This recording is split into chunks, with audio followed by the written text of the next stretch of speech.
Bonjour à toutes et à tous et bienvenue dans votre émission de Rendez-vous. Cette semaine, nous allons parler de lecture et d'animation dans les médiathèques. Nous allons parler d'un projet ambitieux mêlant écologie et culture. Et enfin, nous allons parler course et vélo. Nos trois invités de la semaine sont Mathilde Gollard, bonjour. Bonjour. Vous êtes chef de projet au réseau BMI de l'Agglo d'Épinal. BMI, Bibliothèque Multimédia Intercommunale, bien sûr. Et vous allez nous parler des Nuits de la lecture. Ça se passe du 23 au 26 janvier. À Épinal, dans le réseau BMI, mais partout en France et donc partout sur notre département, bien sûr. Olivier Muneret, bonjour. Bonjour. Vous êtes membre d'un collectif qui s'appelle les Chemins de la Terre. Absolument. Récemment créé, et vous avez un projet d'installation, de création d'un lieu mêlant agriculture, art plastique et pédagogie aussi et surtout. Vous nous raconterez tout ça. Et Jérôme Monne, bonjour. Bonjour. Vous êtes le président du Triathlon Club d'Épinal. Vous organisez une nouvelle édition de votre Bike and Run à Épinal autour du Parc du Château. Et c'est justement ce dimanche 19 janvier. Tout à fait. Le détail dans quelques instants. Merci beaucoup. Mathilde Gollard, les Nuits de la lecture, donc du 23 au 26 janvier. Le thème national, c'est les patrimoines. On va voir tout de suite l'affiche nationale avec le petit flyer local. Beaucoup de choses qui se passent ce week-end dans les médiathèques, les Nuits de la lecture. On le sait, c'est un rendez-vous évidemment intéressant pour ceux qui fréquentent les médiathèques, mais aussi pour justement en faire venir ceux qui ne les fréquentent pas, parce que ça se passe en soirée et en début de nuit. C'est ça. Qu'est-ce qu'on met en exergue donc, sur cette édition des Nuits de la lecture dans le réseau BMI d'Épinal, donc à Épinal, et puis dans les autres médiathèques de la communauté d'agglomération d'Épinal ? Alors du coup, on a choisi un peu d'orienter la thématique nationale, donc, qui était patrimoine, parce qu'on a les journées du patrimoine déjà sur le réseau BMI, c'est national, ça se passe en septembre. Donc on s'est dit, autant orienter vers quelque chose qu'on n'a pas l'habitude de voir.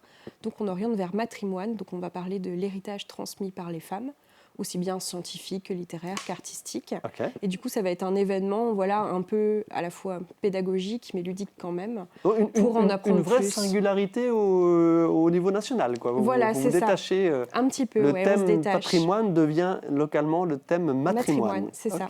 Même si ça reste un pan du patrimoine bien sûr, au sens large. Sûr. Allez, alors, je répète, impossible de tout détailler, mais les temps forts, quels seront-ils? Donc surtout vendredi 23 et samedi 26? Alors c'est vendredi 24 janvier. Alors là, on va avoir plusieurs soirées donc à la BMI d'Épinal, à Taon, à Golbet et aussi à Bain-les-Bains. Et donc là, on va avoir plusieurs temps forts. Alors déjà, à Épinal, on va avoir le fameux concert d'ouverture du conservatoire qui est là tous les ans pour ouvrir les hostilités. En partenariat. Et ensuite, à Épinal, un des temps forts, ça va surtout être la lecture hommage à Jeanne Cressange qui nous a quittés cet été. Donc ça va être les Compagnons d'Éleusis, une troupe de théâtre spinalienne qui va venir faire cette lecture. On va aussi avoir une artiste. C'est à 19h. C'est ça, le vendredi exactement. 24, 19h. Oui. Et sur toute la soirée, on va avoir une artiste, Leïla Thirier, qui est dessinatrice et qui dessine en temps réel sur des concerts, des actions culturelles en général. Donc elle sera aussi à Certigny le lendemain après-midi. Voilà. Et les boiseries, bien sûr, mises contribution, mises en avant sur une animation spécifique toujours. Alors là, il va y avoir le ciné-boiserie à 20h30. C'est-à-dire ? Donc le ciné-boiserie, on s'installe confortablement avec des petits plaids dans la salle autour des beaux livres et on regarde un film mystère, du coup, qui sera produit par une réalisatrice. On le voit tout de suite en image, l'année dernière, c'était une lecture mystère. Oui, tout à fait. Donc vous variez les plaisirs avec il y aura aussi des lectures, bien sûr, Okay. parce que Nuit de la lecture dit lecture. Bien sûr. Donc là, ce sera plutôt un jukebox littéraire. Donc en fait, les gens auront une liste d'autrices et ils pourront choisir qui ils veulent entendre finalement. Donc ils glisseront le petit jeton dans le jukebox et ce sera à nous de faire la lecture pour eux. Voilà. Excellent. Ça, c'est le vendredi soir à la BMI Épinal, c'est ça. Rue Saint-Michel. Le samedi, il se passe quoi? Samedi, il y a un match de hockey, donc il y a un petit peu de concurrence. Donc le temps fort sera le vendredi soir à Épinal. Ouais. Mais le samedi, on va plutôt s'orienter vers Dévillers le matin. Donc D'accord. il y aura des jeux de société qui aura aussi le vendredi soir à Épinal, qu'on a fait nous-mêmes. Et il y aura aussi donc une très belle exposition donc sur ce thème, sur les femmes. Ouais. Jeux de société, création maison. Exactement. Okay. Et il y aura aussi une très belle exposition à Dévillers avec des images de femmes, des images d'Épinal du 19e siècle. Et à Certigny, jeux de société également, avec Leïla Thirier. Et il y aura aussi un atelier d'écriture avec Laurence Van Aren le matin. Jusqu'à quelle heure tout ça? Le samedi. Le vendredi soir à Épinal, le samedi aussi. Le vendredi à Épinal, ce sera plutôt vers 22h30. Ouais. Et pour les autres, ça finira un petit peu plus tôt. Et le samedi, ce sera en journée. Ok. Un petit mot sur la fréquentation d'une façon un petit peu globale donc du réseau BMI. On se souvient bien sûr de l'ouverture récente de la médiathèque de Golbet. Voilà, il y a aussi bien sûr la Vosges-les-Bains, Certigny qui s'appelle la Certitech. Oui. Les autres sites sur la communauté d'agglo. Alors du coup, Golbet, Certigny, les Bains, on l'a déjà dit, Dévillers, Thaon bien sûr. Ouais. Donc ce sera le vendredi soir, Thaon. Et le samedi, il y aura aussi une visite de la ville de Thaon sur la thématique de la femme à barbe, puisqu'elle était thaonaise. La fréquentation, le nombre d'adhésions se porte bien? Oui, tout va bien. Golbet, ça marche très bien depuis l'ouverture. On a une belle équipe là-bas. Ok. Et puis, va être sympathique. Quelqu'un du réseau BMI viendra prochainement nous parler des mycéliades. Je montre l'affiche, mais ça c'est au mois de février, on aura l'occasion d'en reparler. On reste sur cette édition 2025, donc des Nuits de la Lecture. C'est du jeudi 23 au samedi 26 janvier dans le réseau BMI, donc les médiathèques du réseau de la BMI de l'agglomération d'Épinal. On a vu aussi peut-être quelques images de la Boussole à Saint-Dié-des-Vosges. Ça se passe dans toutes les médiathèques. C'est pas grave, on les verra un autre jour. Les Nuits de la Lecture, donc dans toutes les médiathèques sur l'ensemble du département. Il se passe des choses. Renseignez-vous, c'est l'occasion de profiter de moments mêlant sociabilité et culture. Exactement. Tous azimuts, lecture, bande dessinée, tous les films, arts. musique, tous les arts. Merci beaucoup Mathilde Gollard. Merci. Merci à vous. Olivier Muneret, membre du collectif Les Chemins de la Terre. Donc vous avez un projet de création, je l'ai dit, d'un lieu agricole, artistique et pédagogique. On va en parler dans quelques instants. Quelques mots déjà sur vous et sur votre collectif. Vous avez 29 ans et vous êtes en cours d'apprentissage comme maraîcher à Roville-aux-Chênes. Oui, c'est ça. C'est une reconversion. C'est la 3e année qu'on est dans les Vosges, notre collectif de 4 personnes. Et moi, j'étais anciennement ingénieur et prof de maths près de Strasbourg. Et là, depuis qu'on arrive dans les Vosges, on cherche à monter un projet de collectif, donc à 4 personnes. Moi, j'ai travaillé 2 ans chez un maraîcher pas loin d'Épinal. Et là, je suis rentré à Roville-aux-Chênes dans l'école d'horticulture pour me former vraiment sur le végétal et acquérir les compétences qui me permettront de me lancer en tant que maraîcher à mon compte. Vous avez une formation d'ingénieur électronique et numérique, donc c'est vraiment une véritable reconversion. Les 3 autres personnes, c'est votre chérie, on va la citer, et puis un couple d'amis proches, bien sûr. Oui, exactement. Donc on est 4, et effectivement, il y a Hélène, ma compagne, qui elle est professeure de phonium et de tuba au conservatoire à Épinal. Hélène Missiou. Et dans l'autre couple, il y a donc Nathan et Louise. Louise qui est céramiste et qui travaille actuellement à Bralville dans un atelier partagé de céramique. Son compte Instagram, c'est Louise Iles Céramiste. Iles, I-2-L-E-S. C'est ça.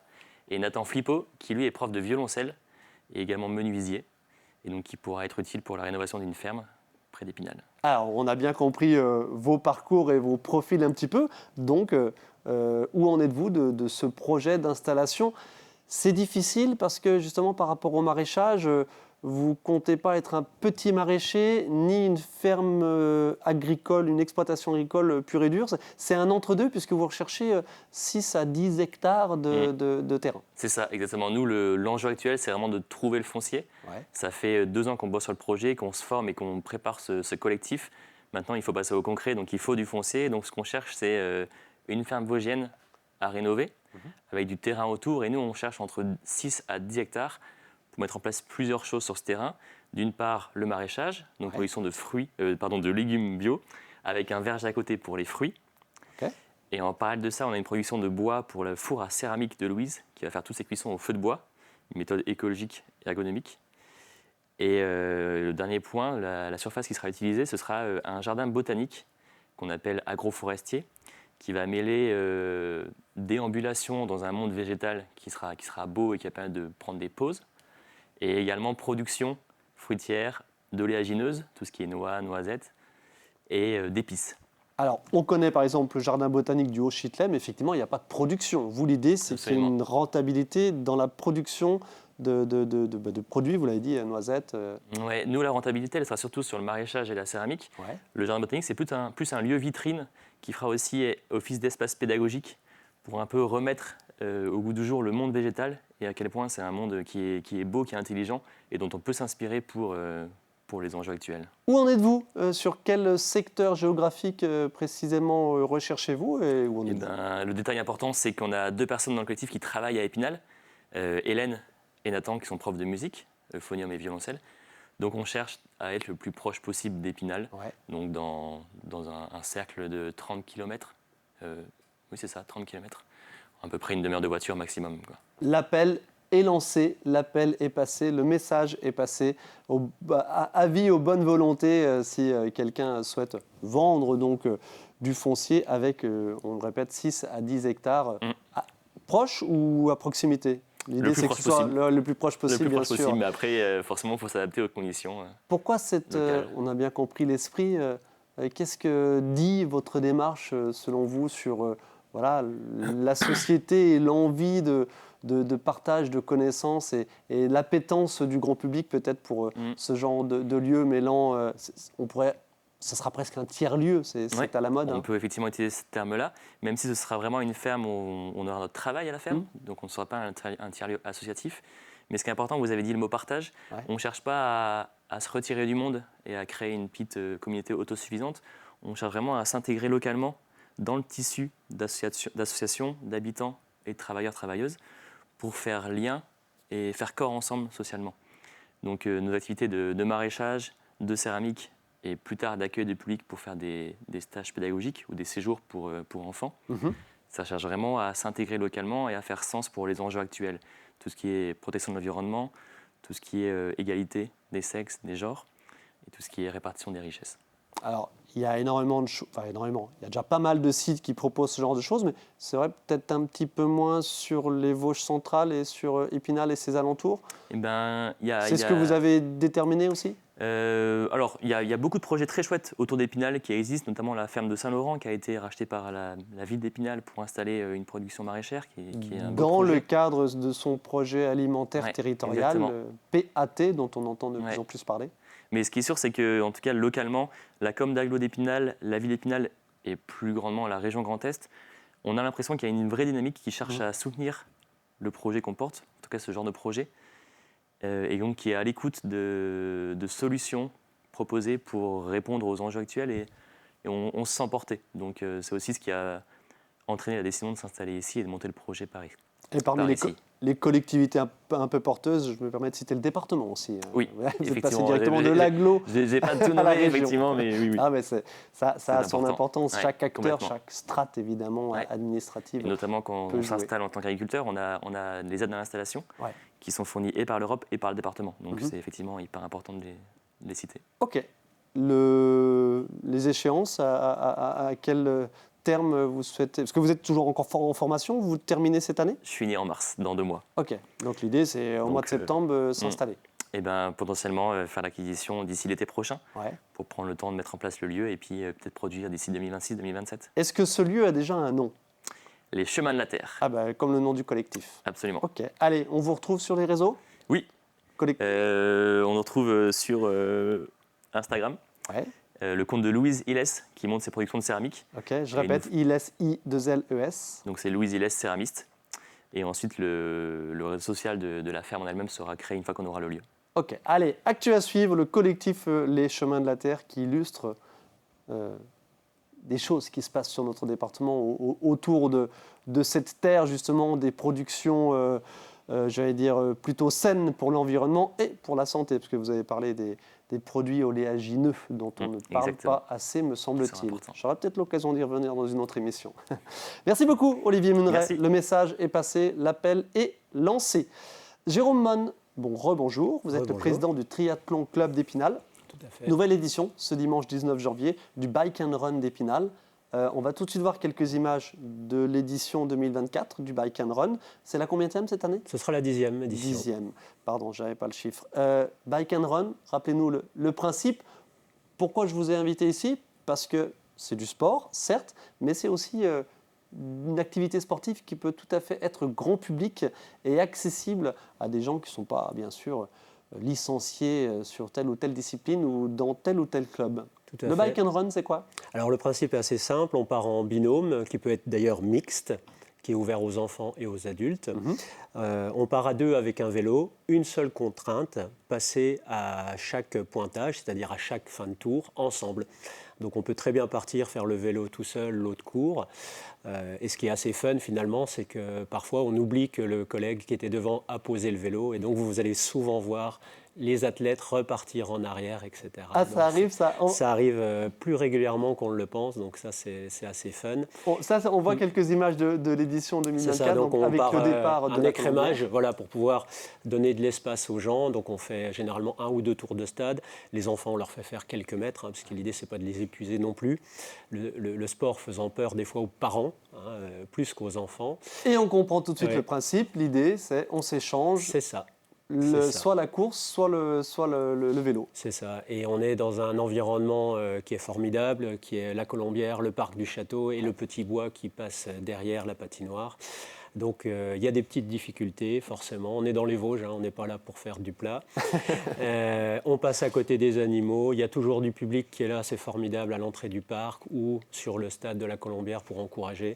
Donc effectivement, j'invite tous les spinaléens, spinaliennes, les gens de l'agglo à venir, venez, même si vous ne participez pas, venez voir, c'est vraiment super. Alors, on va ouvrir un peu le champ des possibles. Il y a plusieurs épreuves avec un challenge plutôt récent, me semble-t-il. C'est ça. On va voir plus tard quelques images de Saint-Nabord. Ça, c'était au mois de novembre. Et puis, il y a eu aussi Vittel au mois de décembre. Et il y a Montureux-sur-Saône, dont... Alors, il y a Taon d'abord, qui sera le 9 février. Et Montureux, donc par le club de Réa, le 23 février. Et pour en revenir à la jeunesse de ça, on a la chance d'avoir un comité départemental qui est soutenu par Florent Janet, le président de Réa, et par Romane Boyer, qui est embauché à la fois par Réa et par le comité départemental. Réa, pardon, c'est quoi ? C'est le raid Évasion Azimut, qui eux sont plutôt spécialisés dans le raid. Donc c'est le triathlon plus nature, où on va ajouter du canoë-kayak, par exemple de l'escalade. Et on a une très bonne entente entre tous les clubs vosgiens. Et l'idée a été, comme il y a quelques années avant le Covid avait mis un petit coup d'arrêt sur l'activité, pour inciter les gens à venir sur toutes les courses. Tu gagnes des points à partir du moment où tu participes à 3 des bike and run. Et il y aura un challenge final avec des récompenses pour les catégories. Il ne faut surtout pas que les images vous fassent peur. C'est vraiment une super ambiance. Et je veux dire, ça peut être vraiment grand public.